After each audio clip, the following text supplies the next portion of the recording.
పొట్టకూటి కోసం సౌదీ వెళ్లిన నిజామాబాద్ యువకుడి కుటుంబానికి విధి అన్యాయం చేసింది. ఓ రోడ్డు ప్రమాదంలో సౌదీ కోర్టు 84 లక్షల రూపాయల బ్లడ్ మనీ జరిమానా విధించడంతో ఆ యువకుడు రియాద్ జైలులోనే ఉండిపోయాడు. దివ్యాంగురాలైన భార్య, చంటి బిడ్డతో పాటు ఆ వృద్ధ తల్లిదండ్రులు తమ కొడుకు కోసం కన్నీటి పర్యంతమవుతున్నారు.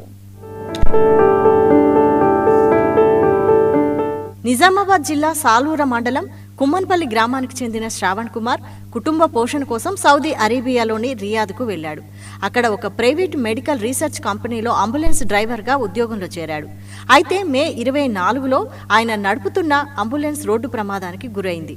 ఈ దుర్ఘటనలో సౌదీకి చెందిన దంపతులు మృతి చెందగా వారి పిల్లలు తీవ్రంగా గాయపడ్డారు. ప్రమాదంలో తీవ్రంగా గాయపడిన శ్రావణ్ను సౌదీ పోలీసులు అరెస్టు చేసి రియాద్ జైలుకు తరలించారు. విచారణ చేపట్టిన సౌదీ న్యాయస్థానం బాధిత కుటుంబానికి 3.30 లక్షల రియాళ్లు అంటే మన భారతీయ కరెన్సీలో సుమారు 84 లక్షల రూపాయల బ్లడ్ మనీ చెల్లించాలని తీర్పిచ్చింది. సౌదీ కోర్టు విధించిన 84 లక్షల రూపాయల బ్లడ్ మనీ చెల్లిస్తేనే శ్రావణ్ జైలు నుంచి బయటకు వచ్చే అవకాశం ఉంది. అయితే సొంత గ్రామంలో చిన్న ఇల్లు తప్ప ఎలాంటి ఆస్తిపాస్తులు లేని ఆ నిరుపేద కుటుంబం అంత భారీ మొత్తాన్ని చెల్లించలేక దిక్కుతోచని స్థితిలో పడిపోయింది. శ్రావణ్ భార్య మమత దివ్యాంగురాలు కాగా వారికి 3 ఏళ్ల చిన్నారి అంకితున్నాడు. కుటుంబానికి పెద్ద దిక్కుగా ఉన్న శ్రావణ్ జైలు పాలవడంతో వృద్ధ తల్లిదండ్రులు కూలీ పనులకు వెళ్తూ జీవనం సాగిస్తున్నారు. కొడుకు ఎప్పుడు తిరిగి వస్తాడా అని వృద్ధ తల్లిదండ్రులు, భర్త ప్రాణాలను కాపాడాలని భార్య రోజులు లెక్కిస్తూ కన్నీటితో ఎదురుచూస్తున్నారు. ఉపాధి నిమిత్తము దుబాయ్ సంవత్సరంలో కుమ్మర్ రామయ్య కుమారుడు కుమ్మరి శ్రావణ్ గారు ఉపాధి నిమిత్తము దుబాయ్ పోవడం జరిగింది. అక్కడ జరిగిన 2024లో జరిగిన రోడ్డు ప్రమాదంలో అక్కడి పౌరులు 2 మరణించడం జరిగింది. అక్కడి ప్రభుత్వాలు, కోర్టులు చట్టాల ప్రకారము అతనికి ఫైన్ వేయడం జరిగింది. అది అక్కడి రియాల్ ప్రకారము 3,30,000, మన ఇండియా రూపాయల్లో తీసుకుంటే 84 లక్షల రూపాయలు. ఇక్కడ ఉన్న బాధిత కుటుంబాలకు ఉండడానికి ఇల్లు లేదు, పొలం లేదు, ఏమీ లేదు. నిరుపేద కుటుంబము. వారి భార్య కూడా వికలాంగురాలు.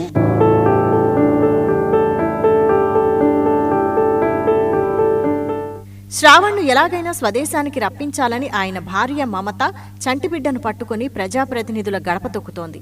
కేంద్ర హోంశాఖ సహాయ మంత్రి బండి సంజయ్, ఎంపీ ధర్మపురి అరవింద్, స్థానిక ఎమ్మెల్యే సుదర్శన్ రెడ్డి, కేటీఆర్ వంటి పలువురు నేతలను కలిసి వినతిపత్రాలు అందజేసింది.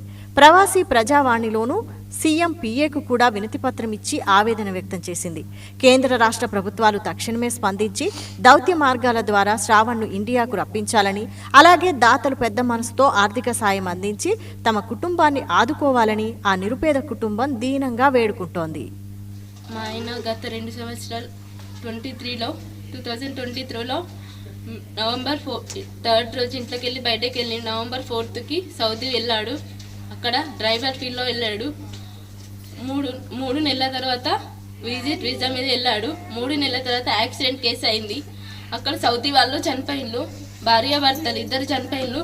వాళ్ళ పిల్లలకి ఆర్థికంగా 3 లక్షలు, అక్కడ కరెన్సీ 3,30,000, ఇక్కడ మన ఇండియన్ కరెన్సీ 84 లక్షలు. మాకు అంత స్తోమత లేదు. నేను ఫిజికల్ హ్యాండిక్యాప్. నాకు ఒక చిన్న బాబు ఉన్నాడు.